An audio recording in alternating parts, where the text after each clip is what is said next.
Hi everyone, I am Joseph Syriac. Yesterday when I was cleaning my room, I came across a piece of paper.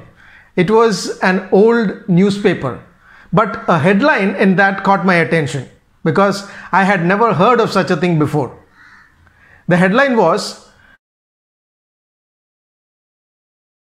Suicide Tourism on the Rise in Switzerland. We have heard a lot of other things about Switzerland, like the Swiss banks, some of the world's best brands of watches being made in Switzerland, the International Red Cross Society which was formed in Switzerland, the beautiful landscapes and the milk chocolates of Switzerland. But this one, suicide tourism, was something new. So I decided to do some research on that. And as a result, I came across a lot of interesting facts which I would like to share with you today in this video.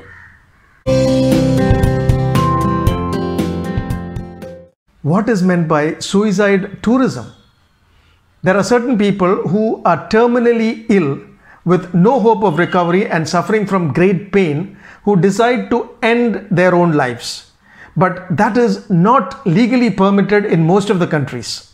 So such people travel to another country where the terminally ill are permitted to die, and taking help from a physician to do it is legal.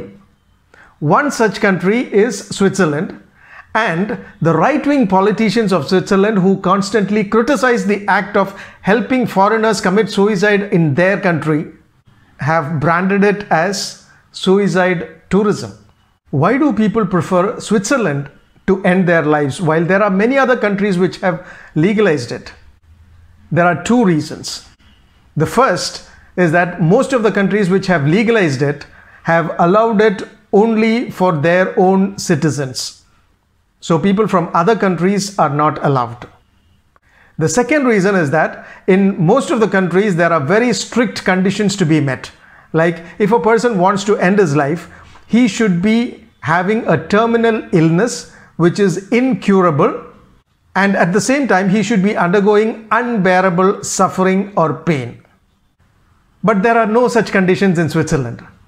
For example, in July 2009, a British opera conductor, Sir Edward Downes, and his wife Joan died together at a suicide clinic in Switzerland.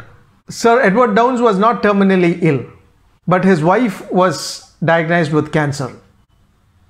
But they decided to die together, which was allowed in Switzerland. One point to be noted is that Switzerland allows only physician-assisted suicide, and it does not allow euthanasia. So what is physician-assisted suicide and what is euthanasia? Physician-assisted suicide means that the physician only prepares the drug and hands it over to the patient. He does not administer the drug. The patient has to take it on his own. Then what is euthanasia? Euthanasia is a process in which the physician is actively involved in the steps that causes death. There are two types of euthanasia. One is passive euthanasia, where the patient who is in a vegetative state or brain dead or in a terminally ill condition is allowed to die naturally by removing his life support systems like ventilator or by stopping administration of medicines to him. Meanwhile, active euthanasia means that the physician administers the lethal drug which causes death through an injection or IV. Netherlands was the first country to legalize euthanasia and assisted suicide in 2002. The conditions for the act stipulate that the patient should be suffering from unbearable pain, the illness must be incurable, and the demand must be made in full consciousness. In the same year, Belgium legalized euthanasia, becoming the second country to do so. But one speciality with Belgium is that euthanasia is allowed even for mental illness, which is not allowed in most other countries. In 5 states in the USA, doctors are allowed to prescribe lethal doses of medicine to terminally ill patients. This makes assisted suicide legal in New Mexico, Montana, Vermont, Oregon, and Washington. In other states of the USA, it is still illegal. In Germany, France and UK, it is completely illegal. That is why 1/3 of the people who go to Switzerland to commit suicide legally are from these three countries: Germany, France and UK. In UK, euthanasia can lead to murder charge, and assisted suicide can land the physician in jail for 14 years. And what about India?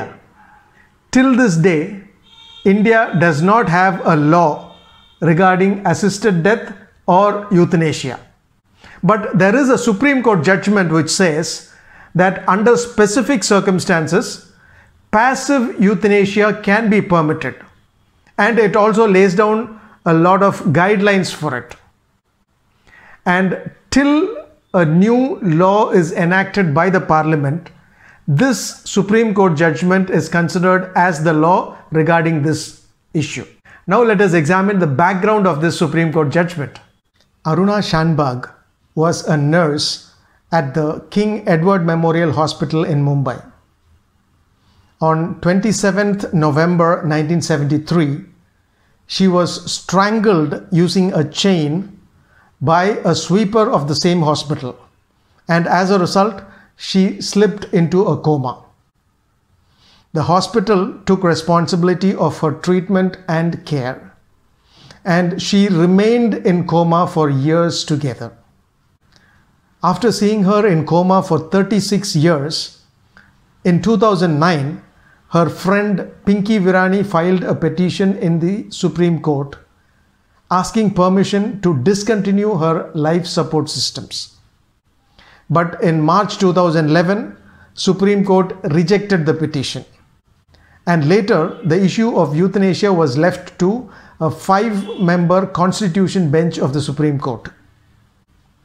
Meanwhile, in 2015, Aruna Shanbhag passed away after being in coma for 42 long years.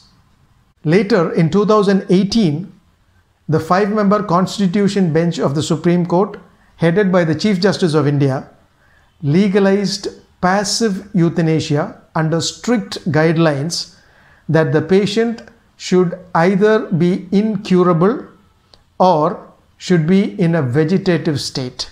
Even if a decision is taken by the close relatives or doctors to withdraw life support systems, such a decision has to be witnessed by 2 other persons, and it should be countersigned by a first-class judicial magistrate, and it should also be approved by a medical board constituted by the hospital. So in India, only passive euthanasia is permitted under strict guidelines in specific circumstances.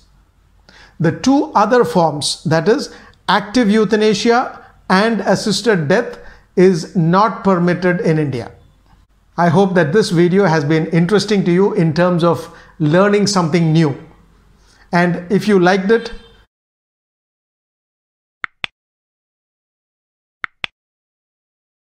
thank you.